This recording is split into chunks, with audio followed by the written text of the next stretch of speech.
Well, I titled this message, "Enjoy Life?" ? And I want to share with y'all something that I struggle with. I'm going to do my best to put it into words, but it's one of those things that's kind of difficult to explain exactly how I feel. I want to enjoy the life that God has given me here, but I don't want to enjoy it so much that I kind of put my heart and my thoughts and my desires and everything into this world instead of into Him. I don't want to let this world distract me from Him, but I also want to enjoy my life here. I want to watch my children grow up. I want to see who they become. I want to watch them learn and mature and hopefully one day follow Christ themselves. And when I think about not seeing these things, it makes me sad. It makes me upset.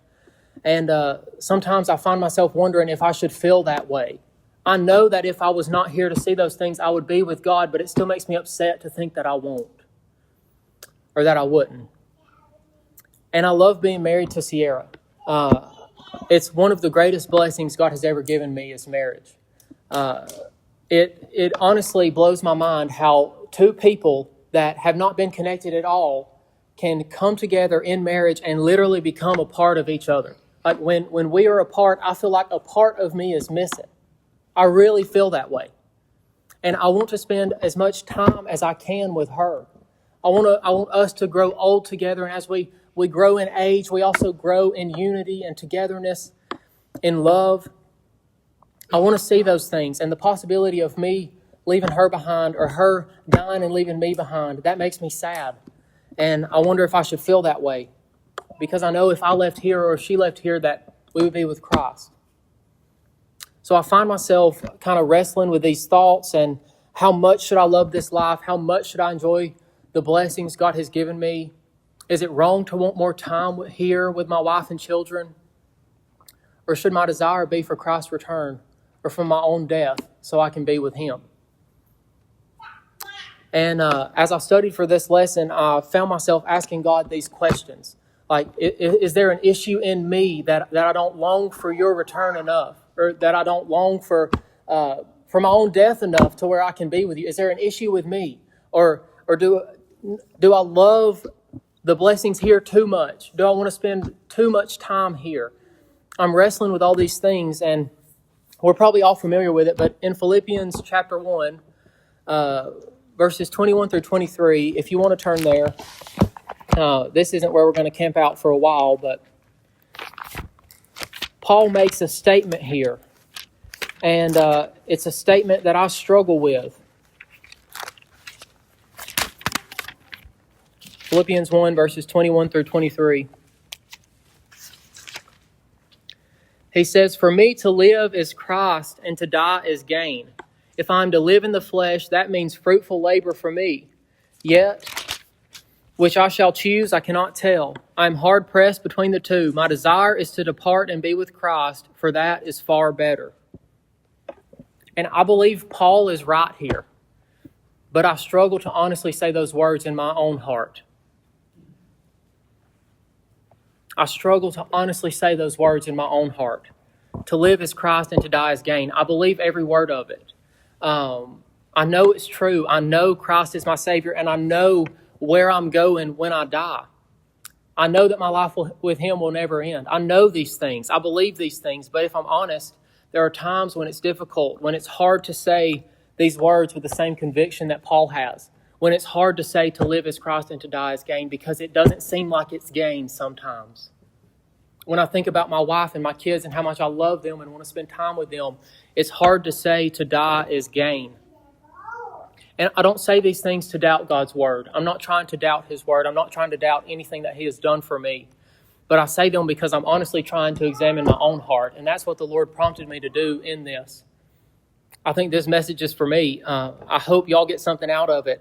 But it's mostly for me. And I hope I'm not the only one that has had these thoughts or these struggles. We'll start really digging in at the beginning in Genesis, if y'all want to turn there. We're going to look at some people who, in my mind, had it all. And I say had it all kind of tongue-in-cheek. But but they had it all. We know in Genesis chapter 1, God creates the universe, He creates the earth, and everything that's on the earth. And just for a refresher, we'll read verses 26 through 31, where God creates man. Then God said, "Let us make man in our image, after our likeness, and let them have dominion over the fish of the sea, and over the birds of the heavens, and over the livestock, and over all the earth, and over every creeping thing that creeps on the earth." So God created man in His own image. In the image of God He created him. Male and female He created them. And God blessed them, and God said to them, "Be fruitful and multiply, and fill the earth and subdue it, and have dominion over the fish of the sea, and over the birds of the heavens, and over every living thing that moves on the earth." And God said, "Behold, I have given you every plant yielding seed that is on the face of all the earth, and every tree with seed in its fruit. You shall have them for food. And to every beast of the earth, and to every bird of the heavens, and to everything that creeps on the earth, everything that has the breath of life, I have given every green plant for food." And it was so. And God saw everything that He had made, and behold, it was very good. And there was evening, and there was morning, the sixth day. I say Adam and Eve had it all. Why do I say that? Well, they got to enjoy all the pleasures of this life. They got to experience everything in this life that is good. And they got to do that with Christ, with God in the garden. They hadn't yet been separated by sin, but they got to experience everything in this life that is good. They had good food. I'm sure that fruit that they had out of the garden was the best fruit you have ever eaten in your life. I'm sure the vegetables and the lettuces and whatever else they had, I bet it was the best tasting lettuce and vegetables you have ever had in your life, because the world was untouched by sin at this point. The lettuce might have tasted like honey. I don't know. But they had it there. And they had each other there. God instituted marriage when they were still in the garden. Adam had Eve and Eve had Adam. And when I say I feel like I'm a part of Sierra and she's a part of me, they were literally a part of each other. They had marriage in the garden. And in the garden, they were told to be fruitful and multiply. We know they didn't have kids while they were there, but that's what they were told to do while they were there. They were told to be fruitful and multiply. So they had the ability to have children and family and watch those children grow and learn and mature and develop a relationship with Christ. And they had meaningful work. They had meaningful work in the garden. They had dominion. They had authority. They were told to care for the garden and care for the earth and all the animals there and the plants there. They had meaningful work that they could devote their lives to. These are all the good things that we can enjoy in this life. And God declared all those things very good. He said, at the end of His creation, He said, all of this is very good. God created them to enjoy these blessings in fellowship with Him. And death had never entered the world. Sin had never entered the world. This was all very good. It was perfect. So I don't think it's wrong for us to enjoy these things, to take pleasure in these things. I don't think it's wrong for us to enjoy good food as long as we don't glutton. I don't think it's wrong for us to enjoy marriage as long as we don't place our spouse above Christ. I don't think it's wrong for us to enjoy our children and want to pour our lives into them and watch them grow. I don't think any of that's wrong. And that gives me a little bit of courage, I guess, a little bit of hope. It makes me feel a little bit less bad about what I was struggling with earlier when I think about that. That God said all these things that I enjoy in life, all the pleasures that I get out of life, He said they were very good. He Himself said they were good. So none of that's wrong. But if these things are good, how should we feel about them in relation to eternal life? How should we feel about them in relation to Christ? How tightly should we hold on to these things? And what happens to our faith if God takes them away? How do we act if God takes them away? I think God kind of gives us an answer in Ecclesiastes chapter 3, if you want to turn there. Ecclesiastes chapter 3. We'll read verses 9 through 15.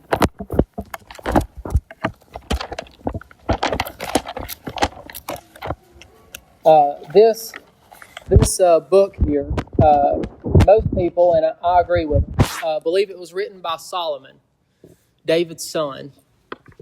And After he had pursued and acquired riches and women and fame, he repeatedly found all these things could not provide lasting, meaningful importance apart from God.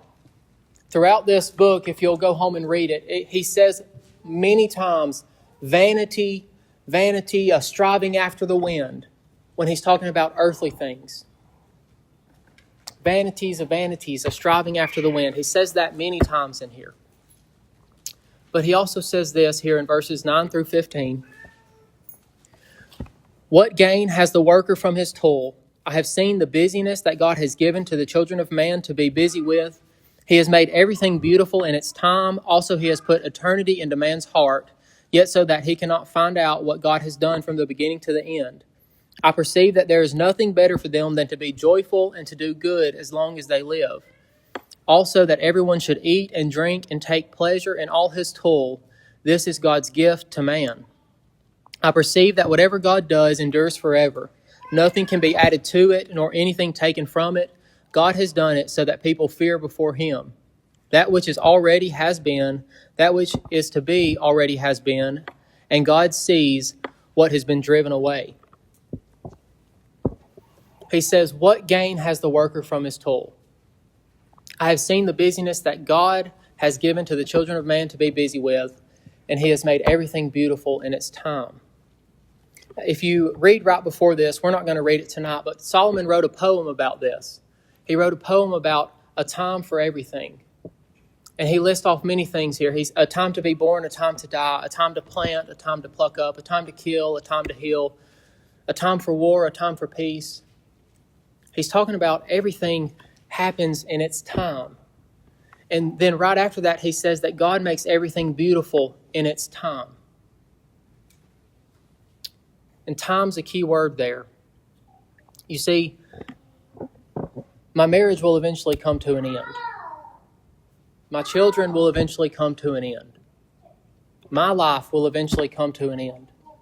My work will eventually come to an end. I don't know if food will come to an end. Jesus ate after he resurrected. That gives me a little bit of excitement there. But these things will eventually come to an end, and God has made them beautiful in their time.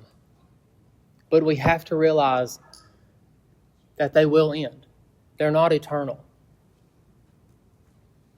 We are eternal. My children will be eternal if they will accept Christ. But I don't know how that relationship will be in heaven. I don't know if I will see them as my kid and they'll see me as their father.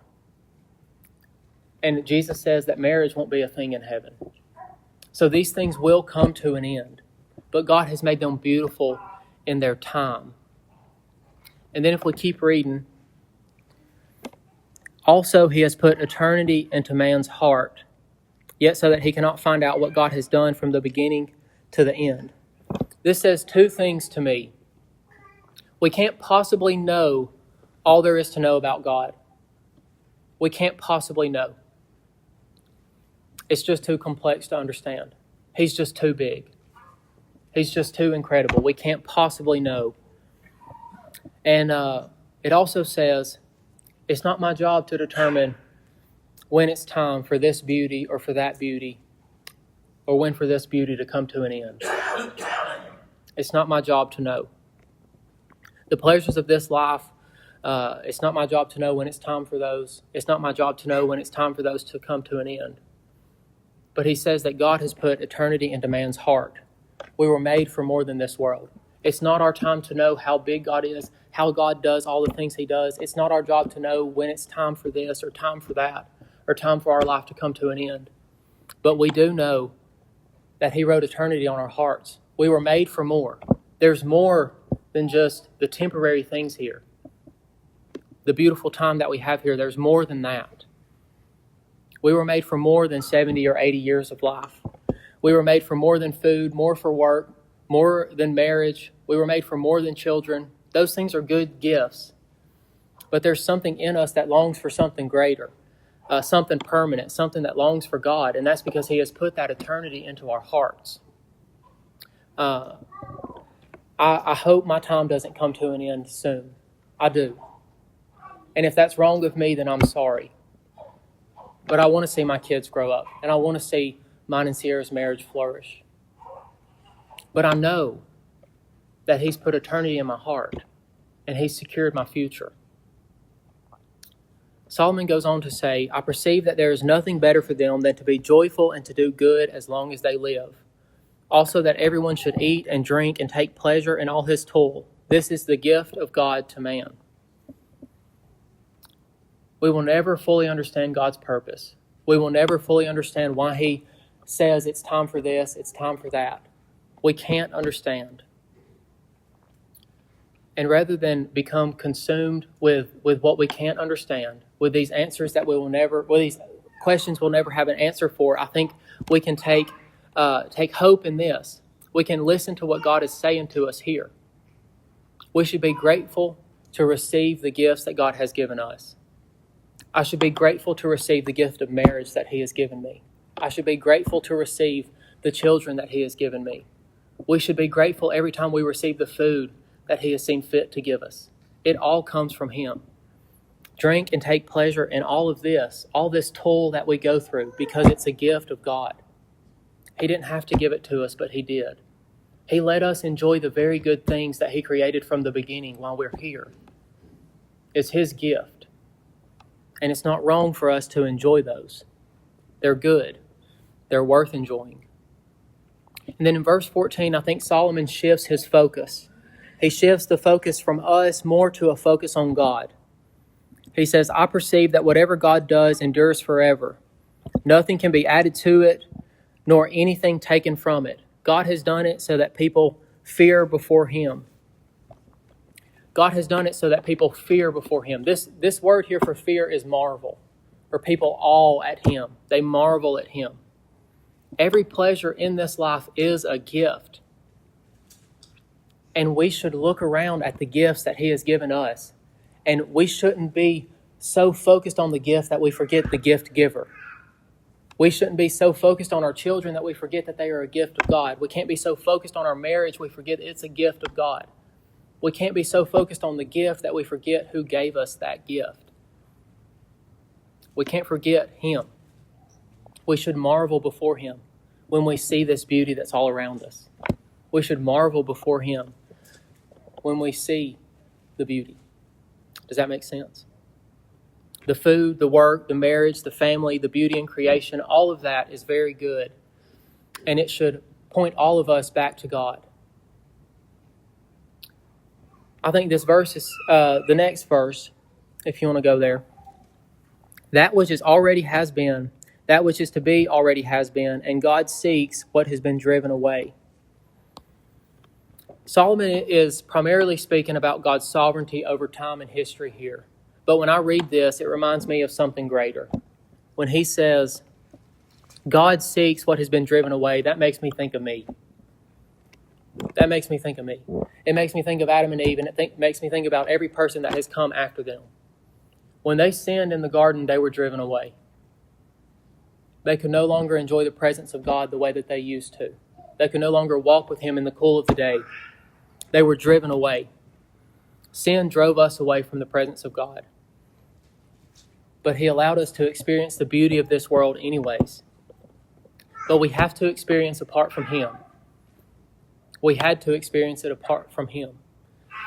But God seeks what has been driven away. He seeks relationship with us once again.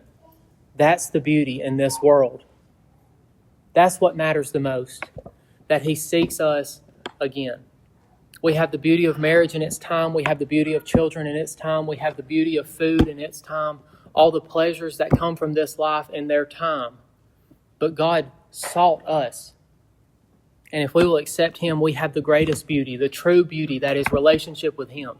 They got to enjoy all the pleasures of the garden when they were kicked out, except relationship with God. That's what matters the most. And we have to ask ourselves, if the gifts were taken away, what would we do? Would we still find pleasure in Him? Would we still see the beauty that is in Him? Would our greatest joy still be that relationship with Him? And that's hard to think about. It's hard for me to think about. For me to hold on to this life as loosely as Paul does, to be able to say to live is Christ and to die is gain, that's hard for me to do. To do that, I can't just believe that heaven is better for me. I have to believe something else. I have to believe that God loves my wife and my boys more than I do. I have to believe His sovereignty over every season, as Solomon suggests. I have to believe that God would never decide to take me from them or them from me unless He knew it was best, unless He knew it was good.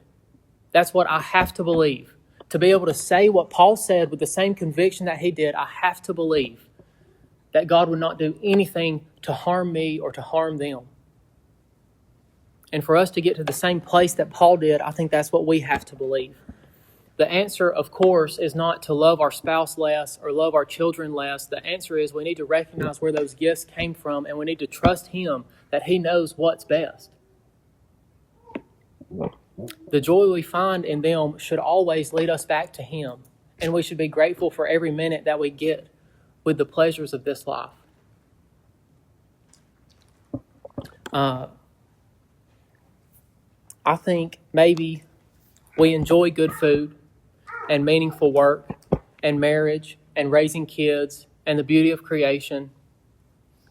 I think God let us continue to enjoy these things outside of the garden because He knew that they would point us to Him.